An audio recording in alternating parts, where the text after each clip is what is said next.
Good evening, everyone. Thank you very much for tuning into this video. We are going to be diving into more of a head-to-head showdown between two big players and one rising big player in the multi-tool world. First, the Leatherman Surge and the Bibury BI 2049. Both these feature solid plier heads, impressive tool sets, and rugged builds. They are definitely not the same, but at the same time, sharing a large variety of similarities. So with that said, let's do a quick breakdown. Okay, first, my name is Seth. I have been a plier head multi-tool enthusiast for many years. Ever since I got into the welding industry nearly 23 years ago, I've always had a Leatherman Surge and a Leatherman Wave on my belt. Starting with the Leatherman Wave in my early years into the industry as my flagship EDC, with a few years later in the fall of 2004, when the Leatherman Surge was released, I purchased two of them and have never been more satisfied. Just as a side note, I still have one of my original purchased 2004 Leatherman Surges. Okay, I've used this same Leatherman plier head multi-tools on a variety of tasks, working with a large variety of materials and a wide variety of projects over the years, and they've never have failed me nor disappointed me. So all in all, I consider myself an ultimate authority. If not so, then very much a leading authority figure to be able to offer a clear, concise, and thoughtful review on where I really do think the Bibury BI 2049 may have its rightful place. Okay, excuse me for the coughing. First and foremost, the Leatherman Surge, when you grab it in your hand, right, it most definitely feels like a tank. It most definitely feels like a plier head multi-tool that is meant for durable use, for work in the industry, the blue collar industry, whatever your field of labor may be or professionality may be. It is meant for rugged and durable tasks. Okay, it has 12 built-in tools, 21 functional uses. It has replaceable 150C4 wire cutters. This gives you the impression that you are very much carrying a professional grade style gear multi-tool. It is quite solid. There's absolutely no play on any of the implements, and it is workhorse worthy, just to put it simple. Okay. So the first thing that stands out to any plier head multi-tool is the plier head itself. Okay. So the Surge is very heavy duty with its full size design, with its high leverage jaws and removable wire cutters.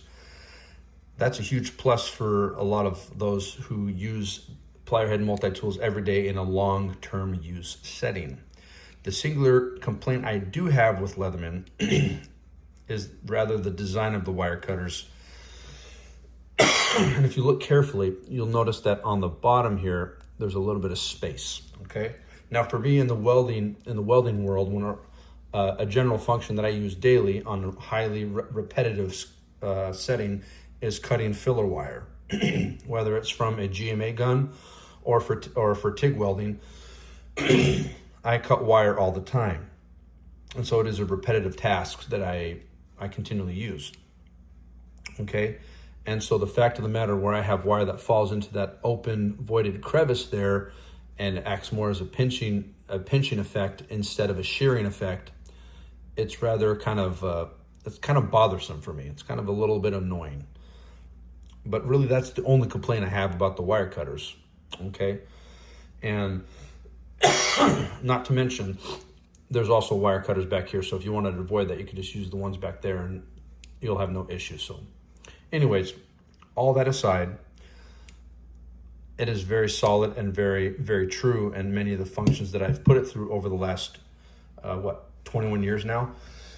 All right, so that is essentially the plier head of the Leatherman Surge here. Okay, another aspect that I really enjoy is that it has the sharp not angled, has the sharp kind of cornered point here where you can use it for inside reaming. And I have used it to deburr some smaller pipe just really quickly when I can't find my little deburr blade. Okay, I've used this on an impromptu setting and it works very, very well. Actually, here's the Leatherman Surge that I use every day. You know, it's beat up. I've personally had this one for the last 12 years. This one, the one before this one, was the one that I purchased in 2004.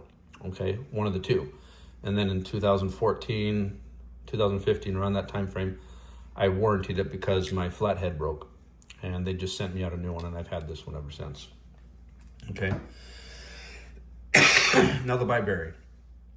Okay, the Bibury, despite the fact that it may not have Leatherman's brand recognition, okay, it is definitely a tool that should not be underestimated either. First and foremost, it is budget friendly. Has a very sleek design, and it is a rare opportunity to find a sturdy, high quality multi-tool for such a budget friendly price, okay, which is slightly less than a third of the price of what a Leatherman Surge costs even, okay. The gripping jaws is something that calls my attention, okay, because they are definitely more aggressive actually than the Leatherman Surge by a little bit. The teeth are definitely a little bit more, they dig in, they're a little bit more meaty, okay, for grabbing bolts or whatever you need to grab. It will grab into it and not slip, which is for really quick tightening jobs. That's a very advantageous little function inside a plier head multi-tool, okay? And I rather enjoy that. However, I will offer one small complaint that I do have about the Bibury wire cutters. It's rather twofold. One is the actual engineered design and style of the wire cutter. The second is the material. So when I say the design is because if you notice, you have one side that is a half, kind of more of a, it promotes somewhat of a half crescent moon shape where it makes it easier for a multiple pressure point shear action. And then it's straight on one side. What will happen is on the side that is straight, you have a singular point of pressure, a lateral pressure. And when you're trying to make a cut, when the cut follows through and you have the excess lateral pressure of you pushing down on the wire that you're cutting, it will rebound back through that wire cutter and over time will cause microfractures. And because of the tungsten carbide that it is made from, it is, well, let me rephrase it. It is a very particular highly durable tungsten carbide, to be fair, will send the energy backward, rebounding, and it will actually promote microfracturing in your wire cutter, your replaceable wire cutter, and over time it will crumble. That's actually what happened to me about a little over a year ago when I had my original rock tool. So rock tool, Bibury, right? They're all relatively, they come from the same, I imagine the same country, same, right? Same product provider, excuse me. Okay, and that's essentially what happened, I'm pretty sure, okay? As in, this is 150C4. Even though when it comes to strength, the tungsten one's a little bit stronger, it is a lot more brittle. And so that's why this will crumble over the 150C4 cutters, okay? So really that's my only complaint about between the two. The cutters on the Surge, in my opinion, are far better because I have never had wire cutters on a Leatherman bust in the same fashion in which they have done on a Bibury, okay? So, with that said, let's go to the main reasons why the Bibury is alluring, okay? So we'll close this up. We'll also close the Surge up so we can have an equal start here, okay? So there's three things that I look for a multi-tool, and I don't think I'm the only one in this category, okay? So the three things I look that have on either a multi-tool knife or a plier head multi-tool are straight blade, serrated blade, and scissors. please, in the comments, let me know if you agree with this, what I call the tripod of perfection. If they don't have these 3 implements on it, or let me rephrase that, if they don't have at least a bare minimum of 2 or 3 implements on it, I generally won't carry them any type of multi-tool knife or plier head multi-tool on me, okay? Like the Swiss Army knives, for instance, that you get from Victorinox, if they don't have a straight blade and scissors, oftentimes I'm not carrying it, okay? Because I just don't see the value behind it, okay? So that's what, for a lot of men, for a lot of guys that have big hands like me, when you have something like the Bibury, right, that has a full man-sized hand pair of scissors, there we go. This is very advantageous, and it just feels natural using them, right? It's very, very good, right? Even though this is just a piece of paper, right? It's no big deal overall. It's very easy just to use them, okay? In my personal opinion, though, I rather enjoy the scissors on the Leatherman Surge, partly because you have this crimped little finger landing, right, that keeps it from slipping. Now when I use the Biburys, the only thing I have is my finger tends to slip forward, and it catches that little spot there where you have the metal that's formed a little bit and folded down. It kind of pokes into my finger a little bit. So if I'm cutting something like thicker cardboard, I can really feel it, right? So you have the scissors, which I think are a must. I use them a lot. You have your serrated blade, right? For both of these multi-tools. It is slightly more stiff on the Bibury and definitely feels a lot more natural on the Leatherman Surge. Again, those are just simple little nuances that have to deal with quality control, okay? If you get past that, they're very capable and very sharp on both, okay?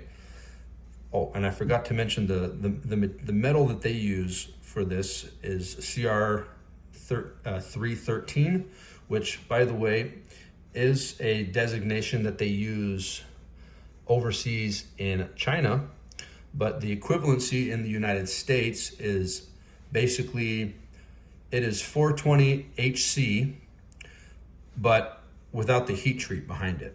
Okay, so you're taking the 420 stainless steel, which is a martensitic stainless steel that is not heat treated. Okay, and that's why a lot of just as a little side note, a lot of knives are 400 series, is because prior to the heat treat, it's very easy. It's still very easy to sharpen them, and once you heat treat them and put an edge on them, they actually have quite respectable blade retention on them, which is why it's common to make knife blades out of them, okay?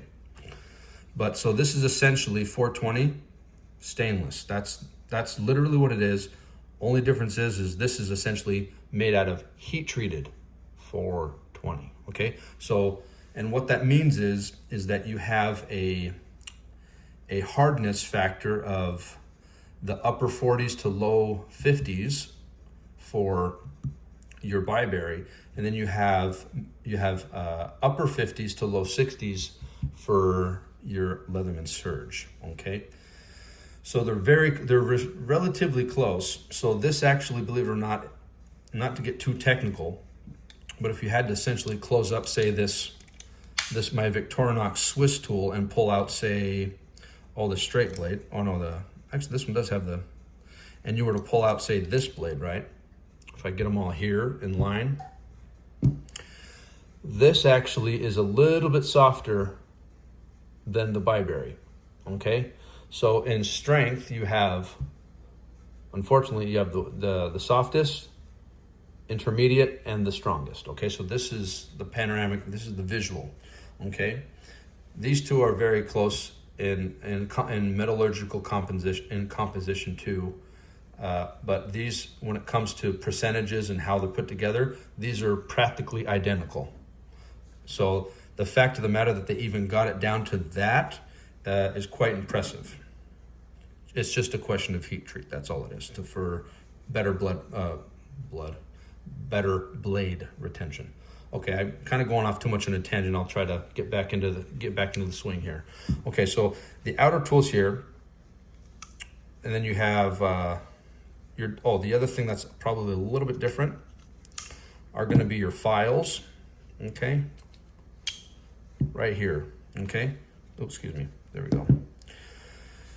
So I don't know the process of them, but the diamond coating file on the Leatherman Surge is superior over the Bibury. Okay, I had a rock tool that I used for about 2 to 3 weeks. Okay, and I did all sorts of little simple filing tasks on it. It wasn't filing day in and day out, but it was, I spent 2-3 minutes doing some filing, light filing. And then the next day I had to do a little bit of filing. I did that over about 2-3 weeks with a dedicated, my dedicated rock tool that is upstairs right now. And it actually wore off a lot of the diamond coating. And strangely enough, I was actually mainly using aluminum during that time frame at that time. So it wasn't even the hardest metal I could use it on.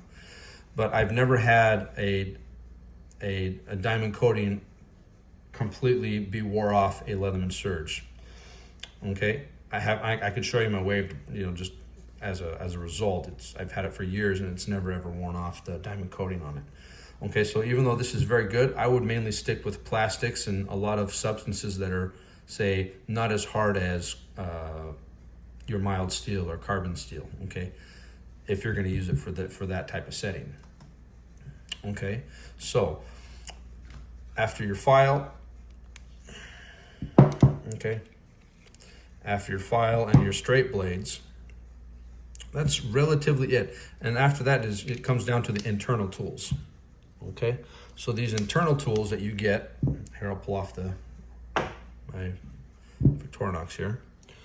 The internal tools that you get, we'll start with the Leatherman Surge, is you have 5 internal implements. Okay, so first and foremost, you have your bit exchanger, where you can put any double-sided bit in there and just exchange it in and out and flip it around for whatever use you need it for, whether you're doing something with a hex head that is, supposed to implement the Allen wrench function, all the way to a Phillips head screwdriver and flathead screwdriver, right? You can just go pull it in and out and flip it around. Okay, and your Eagles clawfoot can opener, and of course, wire stripper, if I could show you there. There we go. Eagles clawfoot wire stripper there. Okay, on the other side you have your 3 implements, which is your reamer awl and your big flathead screwdriver pry tool and small screwdriver micro screwdriver. Okay, so those are essentially the 4 implements you have. I like the awl that they've implemented this on the Leatherman Surge, as well as the Bibury, because the awl is turning into a more universal tool that is quite adaptable to a variety of settings and capacities. For instance, you can do simple surface scraping and rudimentary carving with an awl. You can do some poke and puncturing. You can mark and you can do some scoring for cuts and layouts. You can also even use the awl as an ice pick for those hot summer days, right? Being the fact that we're in the middle of summer over here. So these are all very advantageous tools, okay? And they are a little thinner than what you'll have on the Leatherman Surge. But one thing that I think Bibury does excellent, where I believe they have outclassed the Surge, is they have implemented a universal 3/16 ball detent bit driver, okay, on their Bibury.